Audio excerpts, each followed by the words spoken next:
I'm Jamie right now. Mayor, it's 7.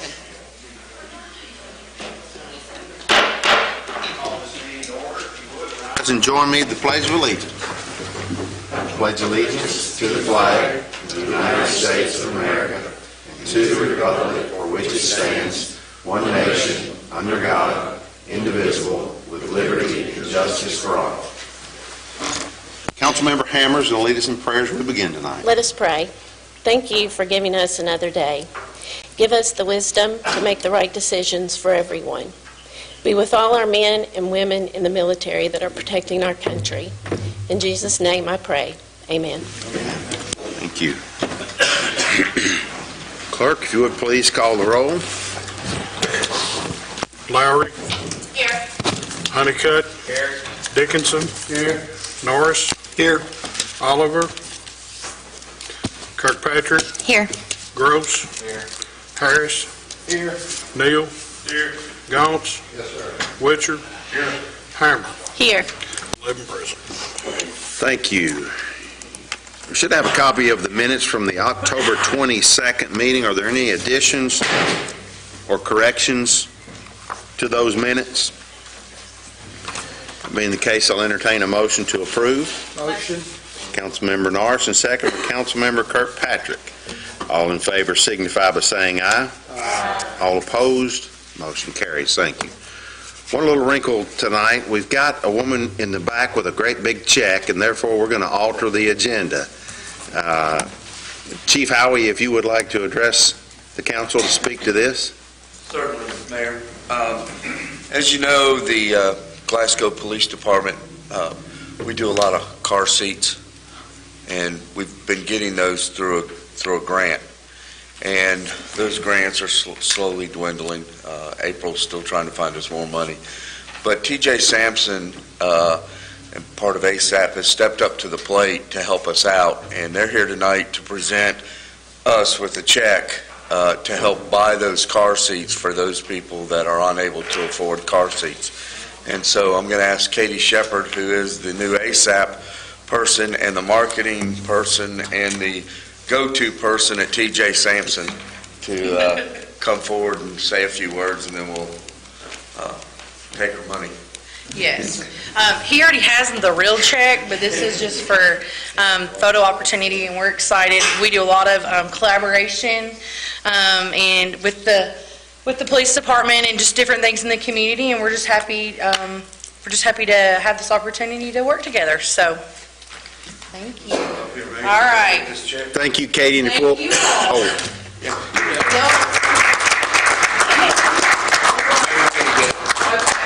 Be signs the checks right now. Okay, all right. I'm sure most of you all are aware that TJ is the largest employer in our community, and we're Yes. tremendously Is that your good thankful side? for you all. Okay. Yeah, good side. And we thank you all for giving back to being good community partners. Thank you.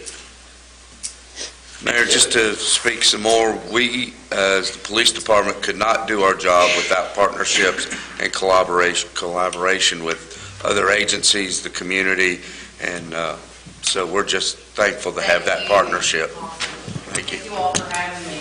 Chief, it was never mentioned how much the check was. Do you care to share? Sure. $1,634.22. So that'll buy quite a few car seats. Again, thank you, Katie and TJ. Yes, we buy through Walmart. Next item on our agenda tonight, we have Mr. Billy Ray, who is the superintendent of the Glasgow Electric Plant Board, who's here to address the council. Mr. Ray? Thank you, Mayor and members of the council. And yes, I have come here tonight for 3 reasons. First of all, I'm doing my annual report on the activities of the Electric Plant Board during 2018. I'm going to notify you about a rate change that I am also required to present to you.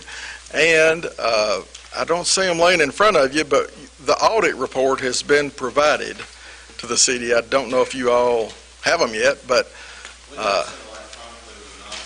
Laney White is here with the audit firm Carr, Riggs and Ingram to answer any questions that you might have about that. So those are the three items that I'm trying to get done tonight.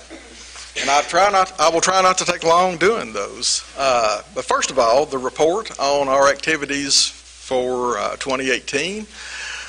We started off 2018 with a bang when we got a call from the Commonwealth of Kentucky Department of Energy and Environment asking if we would consider applying for peer certification. And they felt like they needed a Kentucky utility to achieve the certification, and they thought we would be the one most likely. And so with that compliment, we jumped into a really detailed process involving a couple of 100 pages worth of writing to answer their questions, and they were really good questions. But peer certification means that this group called the Green Building Council has developed what their idea of a modern utility should look like with respect to sustainability, reliability, and resiliency. And to achieve those things, it requires quite a lot of infrastructure and philosophy as well as rates to make a utility evolve into something more sustainable in a time when sales of energy are generally going down and when expenses for maintaining a resilient network in the face of evolving weather, evolving into ever more violent weather. So those are the challenges, and we spent a lot of time that resulted in about, I think it was April, them notifying us that we'd made it. We'd made the cut. And so we became the second utility on planet Earth to be certified by peer. So the other one was Chattanooga EPB. We're always, it seems, kind of competing with them, and they were there first, but we were second. Since then, I think they've certified 5 more, some in Asia, some in Europe. But us in Chattanooga and NOLIN, RECC are the 3 utilities in the United States.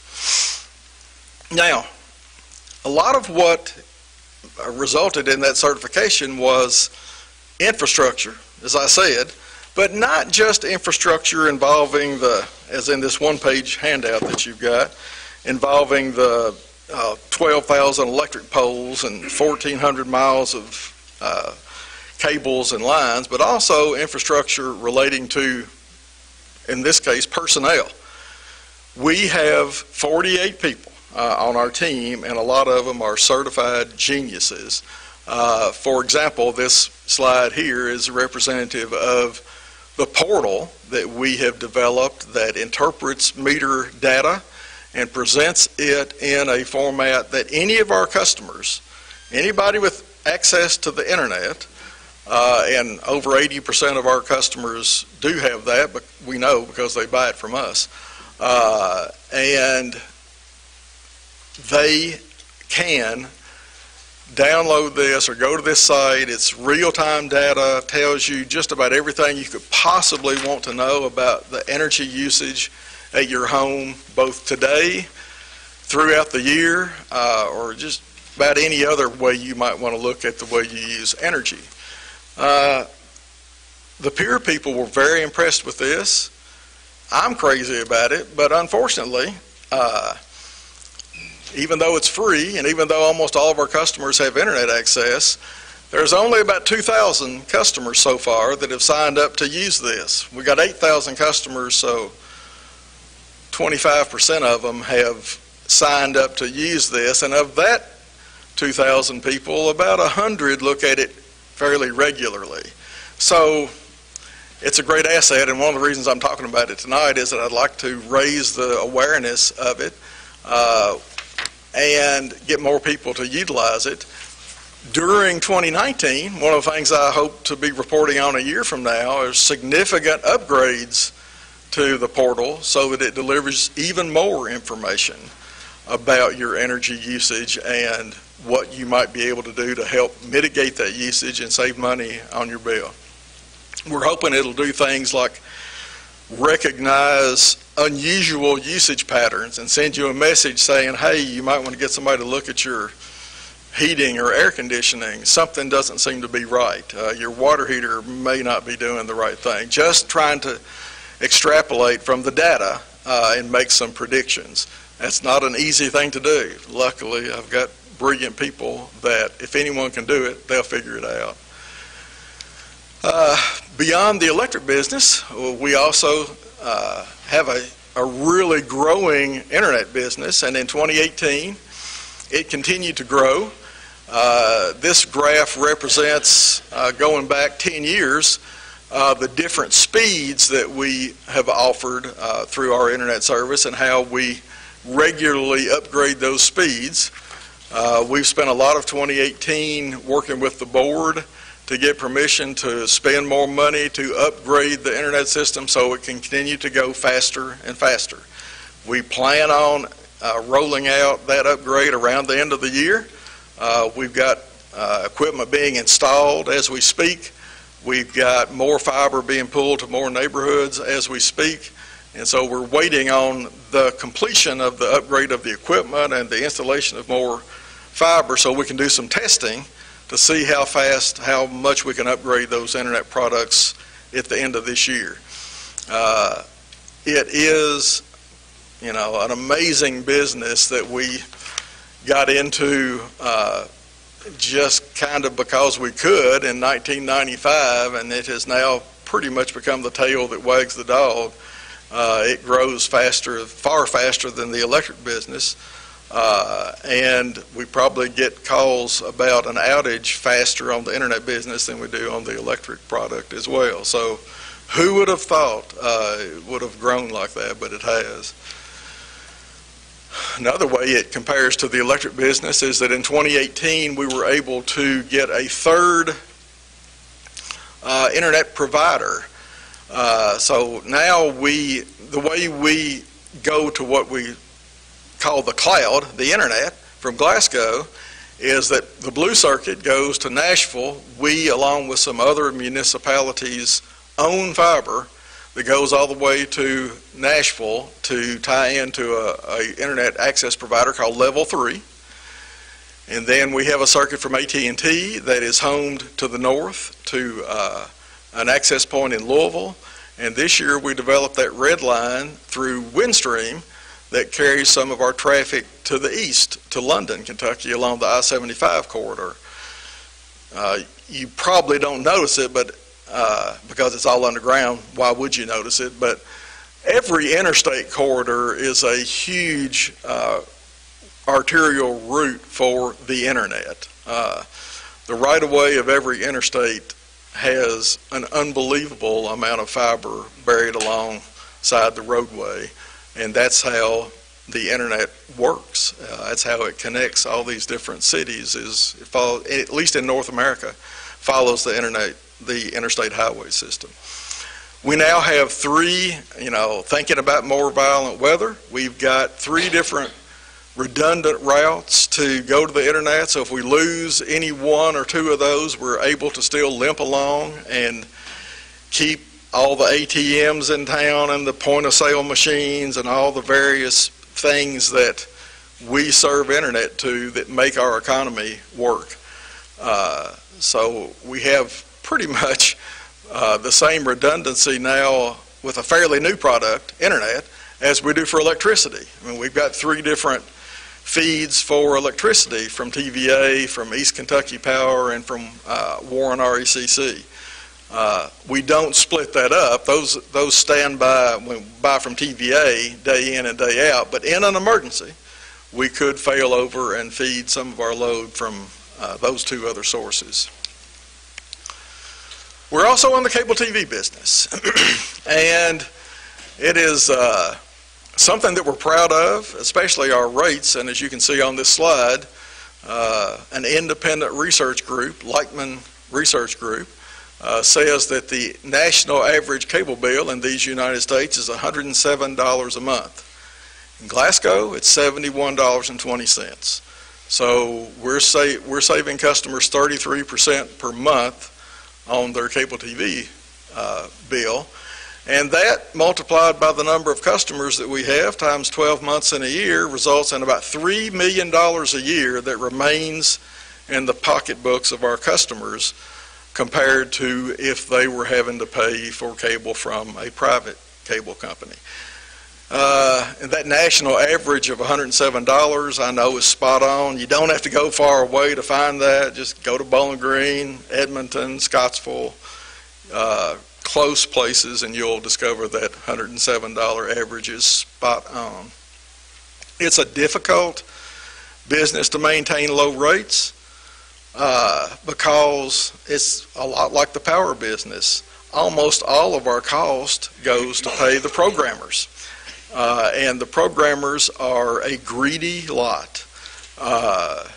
And unfortunately, seems like every channel we have, when they announce a rate increase, when we would like to rattle our saber and threaten to disconnect, we find out that there is a loyal following within the community for that channel. Every single channel has a loyal following. So it's very hard to pull out. And it's hard to pay what they ask. It's a difficult business, but we're still able to do it and maintain rates that are among the lowest in the United States. We think they're the lowest, but we don't know how to prove that.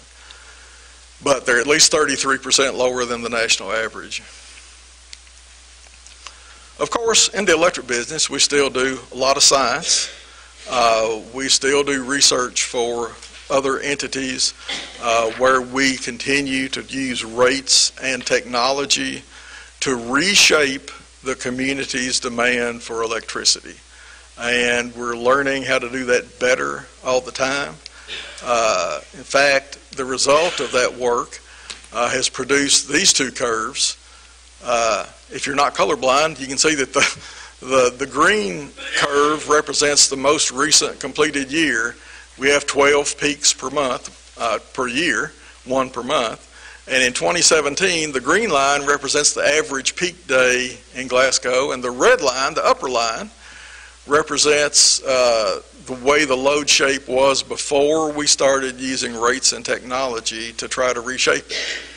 And that difference, that difference between the green line and the red line represents about $300,000 a year that we no longer send to TVA and we no longer bill our customers for.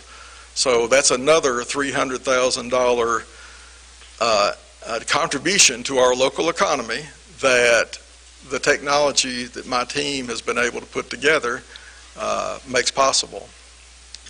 In fact, this is a report from TVA. TVA has 154 local power companies, just like Glasgow EPB, and they do this report annually to show where each utility is in comparison to all the other utilities relative to our efficiency. And in the electric power business, high efficiency results in paying less for power, because we pay TVA both for kilowatt hours and for peak demand. So if we're able to change the ratio of peak demand to kilowatt hours to a more favorable one, then we pay less for energy. And as you can see on that chart, Glasgow EPB in 2017 was the fourth most efficient system of those 154. And I can't wait until 2018 is over and we can see this new report, because I hope we'll be number one after that. I don't know what all of our neighbors have done, but I'm pretty sure that no one has done more than we have to try to improve the efficiency of our power operation. So we're able to do all that in the face of increasing costs and some other things that we're proud of, and this can be a scary looking graphic, but there's an acronym at the top, SAIFI, the System Average Interruption Frequency Index. That means how often do you have an outage? The orange bars represent Glasgow EPB. The blue bars represent similarly sized peers in the eastern half of the United States. And as you can see, our customers during most years can expect to average one outage per year. So we've had some slightly higher. 2014 was 1.5. 2015 was three quarters of an outage. I'm not sure how you do that. But in 2016 was slightly over 1. Then there's another index that we all share, all the utility fraternity shares with each other, and that's the SAIDI, the System Average Interruption Duration Index. If you have an outage a year, how long does it last? In Glasgow, on average, we run around 50 minutes. Our peers run around 250 minutes, as you can see, and this is not anything that we cook up. These are published by all the utilities, so it's fairly easy for us to compare ourselves to our neighbors. 2017, when I come back next year, you'll see that ours was 80 minutes, and we don't have the data from our peers for how they did in 2017. We're proud of that. How do we achieve that? Well, a lot of it is infrastructure. We spend a lot of time these days removing wood poles that are on arterial circuits and replacing them with steel poles. Wood poles are average about $400 a piece. Steel poles are about $7,000 a piece. But they should be permanent, and they should stand up to this evolving weather that we're trying to stand up to. And if there's one thing we know for sure, the feedback we get from customers is that they want reliability above all else. It's frightening, really, in our business these days that people, I guess, somewhat as a function of our success, but people expect their power to never go off. And when it does, they're calling within 30 seconds, worried, not just reporting, but truly afraid of being without power. So we spend a lot of money on trying to maintain numbers like this, and we think we're doing the right thing because that's what customers tell us. Of course, we're trying to do that in an environment where our costs are also increasing. Here's just one example. One of our costs every year are the payments that we make to local government agencies, including the City of Glasgow. Just in 1 year, we went from $373,000 in 17, and this year we wrote checks for $390,000. This is a function of the value of our plant, the infrastructure. So, like I said, when we're replacing wood pole lines with steel pole lines, the value of the infrastructure goes up, and our payments to entities like the City of Glasgow go up, and are challenged to raise the increasing level of funds in a world where over the last 10 years plus, there's been a very identifiable pattern to the way our kilowatt hour sales have gone. It's not surprising. When you look where SKF used to be, and it's growing weeds now, when you look at where Dana was, and it's got a for sale sign in front of it, when you look at the parking lot at what is now LSC Communications, and see the number of cars there compared to what there were in years past, it's not surprising that our sales are going down. And we've had to develop plans to deal with the real world of increasing expectations for reliability, increasing costs, decreasing sales, and make all of that stuff work together to come up with a new plan for how we have a sustainable electric utility that delivers the kind of services that people expect. And part of that has been, as we all know, redesigning the way our retail rates work.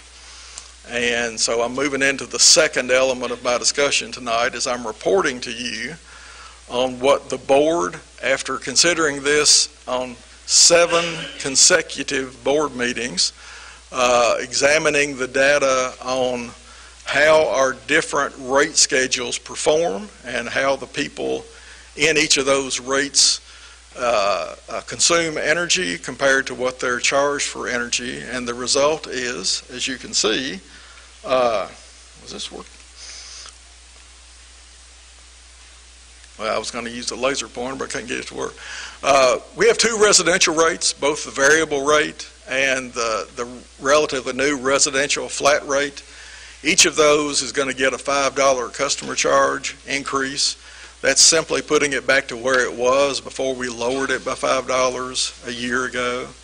The red numbers, kilowatt hour rate change, that means that the residential variable customers, their kilowatt hour rate is going down by a very small fraction.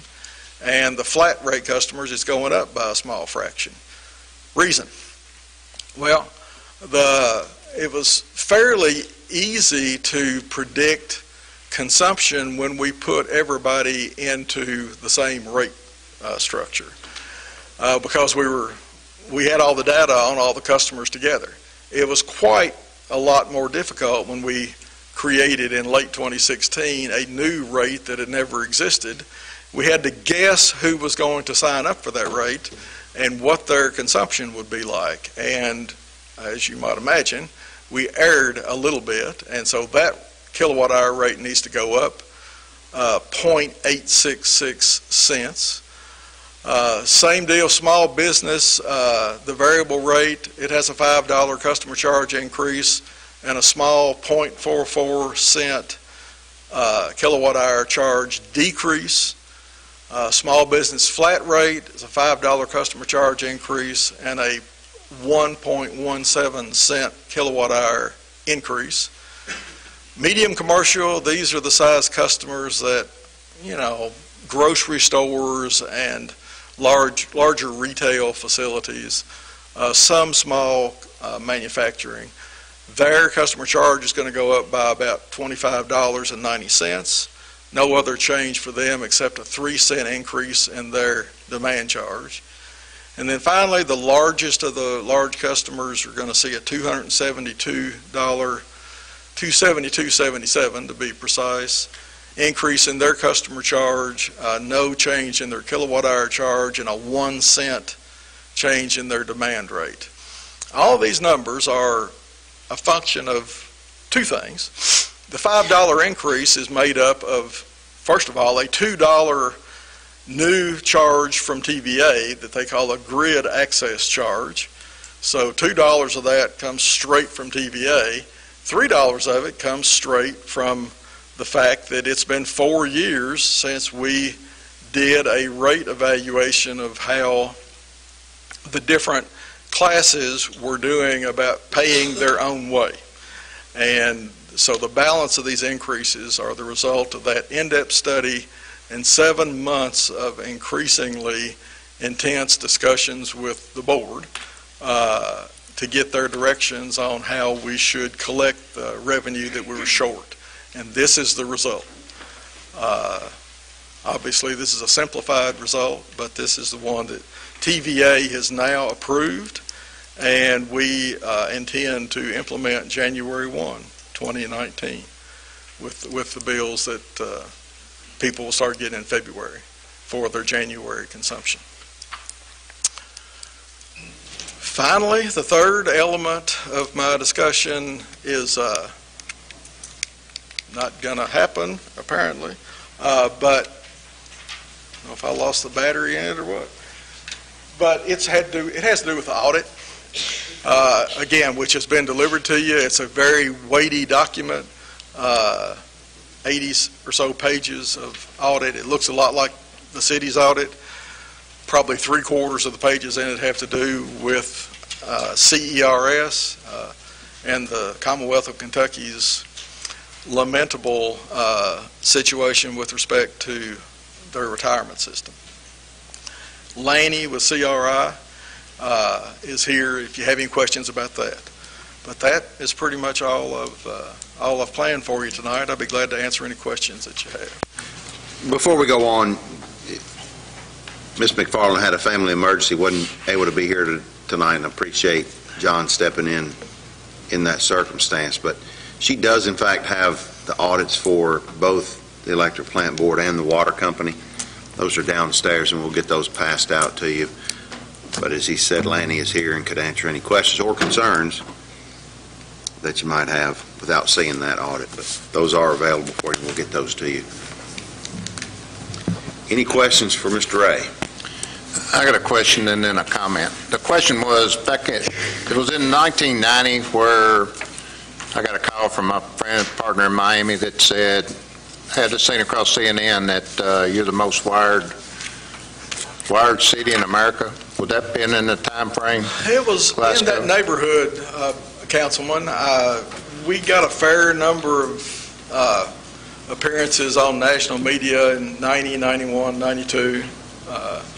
And right along in that period, we got an award from a cable industry magazine that named us and Comcast as the two best cable systems in the United States. And of course, we're not even a gnat's wing compared to Comcast, so it was kind of interesting.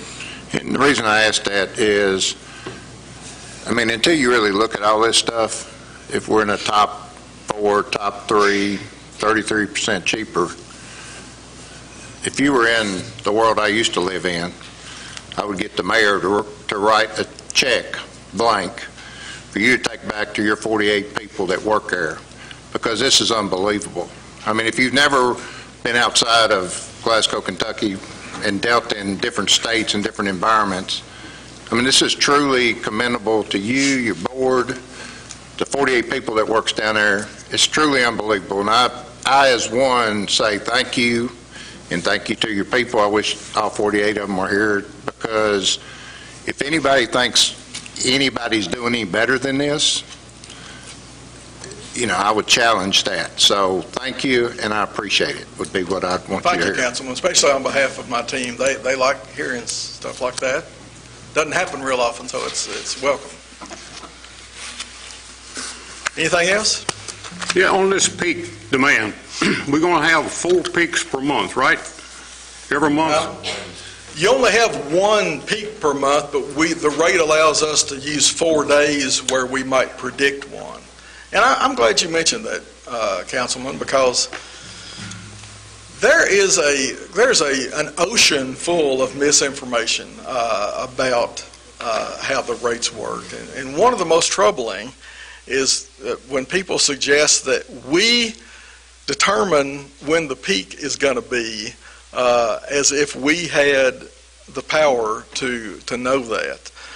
That is not true at all. The people, all 8,000 of our accounts working together, determine when the peak is going to be from their actions. We just try to predict it as a convenience for our customers. TVA charges us that same peak on the peak hour, and they don't try to predict it. They just send us a bill and say, oh, it happened on the 13th at 3 o'clock in the afternoon. We are unique in that we try to divine using algorithms and weather predictions and bunions to try to give people a really good idea when the peak might be. But it's just a prediction. We don't call it. It would be a lot easier for me and my team if we took TVA's role and just said, we're not gonna try to predict it. When it happens when it happens, and you'll pay for your contribution to it.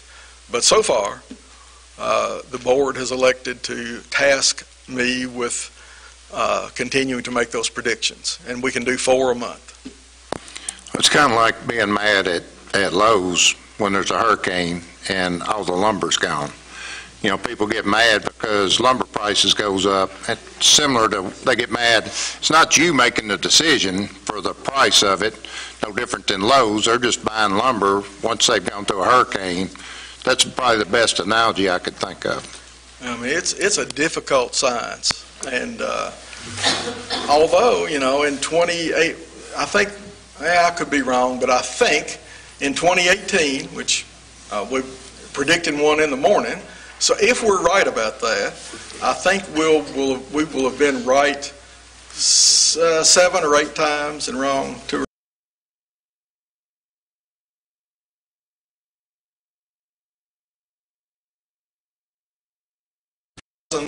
customers are going to do with their own free will, and the weather, and what day of the week it is. Those are the 3 most important factors. But we don't call peaks. We don't decide when they're going to be. The customers decide that. We just try to predict it. I've got a couple points here. You mentioned like when TVA sends you the bill, Billy, and says that it's the 13th of the month. What if y'all don't predict one of those? That's not one of your 4 days. Do you go to the day when we use the most? And the second thing I was wanting to bring up was thanking you for the contributions that you all make to the money that you all raise for the community relief, and how much money would that be? So 2 points. Well, let me answer the last one first because it's the freshest on my mind. We do, the team, the 48 people, upon the passing of a cherished member of our family, Jamie Young, felt like most organizations do when you lose a family member, there's got to be some way we can help, you know, some way we can express our grief. And we created a foundation that doesn't get any public funds, gets no money from the Electric Plant Board. We donate from our checks, from our own personal funds, to fund a foundation called the RBG Foundation. And this year, we've made $10,000 worth of contributions to both school systems for them to use as they deem appropriately to buy gifts for people that need a break. We gave to a church that got our attention because they were coming to our lobby and just picking people at random and paying their electric bill for them, and to the soup kitchen, because through Rotary, I've worked there several times, and there are clearly people in need that we wanted to help out. So that's about $10,000 for this year, and that's a pretty average number. Since Jamie passed away in 2006, we've done a number about like that pretty regularly. Okay. These are just from the 48 members of the team. What about the customers? Okay, now that's from a system that we call Roundup, and there are a little over 200 customers throughout the community that agree to have their bill rounded up to a higher amount, and we take the difference in what they owed and what they paid and give that to community relief. That produces a smaller amount of money than our RBG Foundation. It only produces so far, about $1,400 a year. But, you know, we'd love to see that grow. Now, your other question was about how the predictions work. Last year, after we got the recommendations from this board that was put together, group, I can't remember, a community advisory board, and one of the things that they wanted was more certainty that when we made a prediction that if customers made changes to their usage, that they would get some benefit from that. So what we do on the months when we miss it, when we use the 4 days, and then TVA tells us we peaked on a different day, we only charge people for their contribution to the highest hour during which one of the hours we predicted. So, when we miss it, we lose money, but we've also, to cover that loss, we marked up the cost of a KW on peak by 25 cents, and that last year, after the first year, is going to generate pretty close to exactly what the misses cost us. So that's how that works. That answer your question? Yes. Anything else? Mayor, thank you for giving me... Thank you, Mr. Ray. We appreciate it. Thank you, Lane, for being here as well. We'll move on to the next item on the agenda, which is the second reading of an ordinance amending our Personnel Policies and Procedure Manual. Be it hereby ordained by the City of Glasgow as follows. Section 1, Ordinance Number 2512, adopting a Personnel Policies and Procedures Manual, shall be and hereby is amended to incorporate in said manual a position, title, and position description for a police procurement and facilities officer, and the position description for same is attached hereto as Exhibit A and incorporated herein by reference as if specifically set forth. Section 2, this ordinance shall take effect upon its passage and publication according to law. Having heard this ordinance read, do I have a motion to approve? Motion. Councilmember Kirkpatrick, and second? Second. Councilmember Neal. Any discussion? This being the second reading, will be a roll call vote, if you would, please. Harris? Yes. Gaunce? Yes, sir. Kirkpatrick? Yes. Witcher? Dickinson? Yes. Neal? Yes. Norris? Yes. Honeycutt? Yes. Lowry? Yes. Gross? Yes. Hammer? Yes. 11 yes. Motion carries. Thank you. Next item on the agenda is the first reading of an ordinance amending the annual budget for fiscal year 17-18. Be it hereby ordained by the City of Glasgow, Kentucky, that the City of Glasgow annual budget for fiscal year July 1, 2018 through June 30, 2019 is hereby amended as follows. Section 1, there is hereby appropriated from the unappropriated general fund the sum of $74,000 to be transferred to the administrative contractual improvements account for the complete modernization of the elevator at City Hall.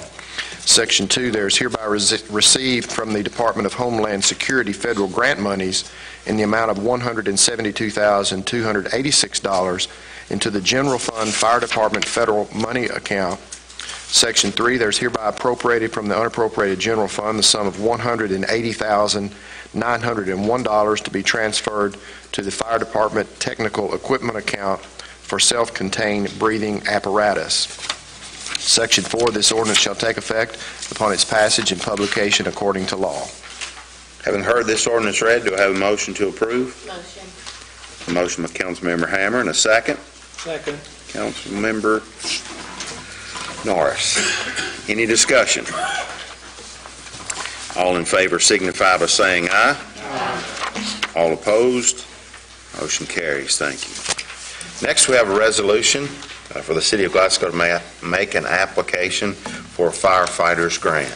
Be it hereby resolved by the City of Glasgow that April Russell, the grant writer for the city, is authorized and directed to make application on behalf of the city for a grant administered through the Assistance to Firefighters Grant, which, if awarded, will be used to purchase diesel exhaust ventilation systems for both Station 1 and 2 of the Glasgow Fire Department.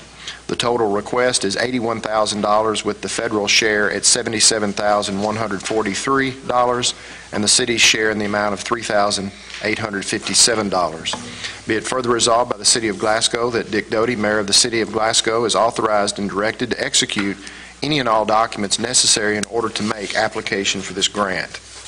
Having heard this resolution, do I have a motion to approve? Motion. Councilmember Hammer, and a second by Councilmember Gross. Any discussion? All in favor signify by saying aye. Aye. All opposed? Motion carries. Thank you. Next, we have a municipal order amending the standard operating procedures for the Glasgow Police Department. On order of the mayor, the existing standard operating procedures manual for the Glasgow Police Department, which was adopted by Municipal Order Number 2016-709 on October 24, 2016, is amended in the following respects. Policy number 3.3, Division and Section Responsibilities, is revised, and the revised policy, which is approved hereby, is attached as Exhibit A. Having heard this ordinance read, this order read, do I have a motion to approve? Councilmember Neal, and a second. Councilmember Witcher. Any discussion?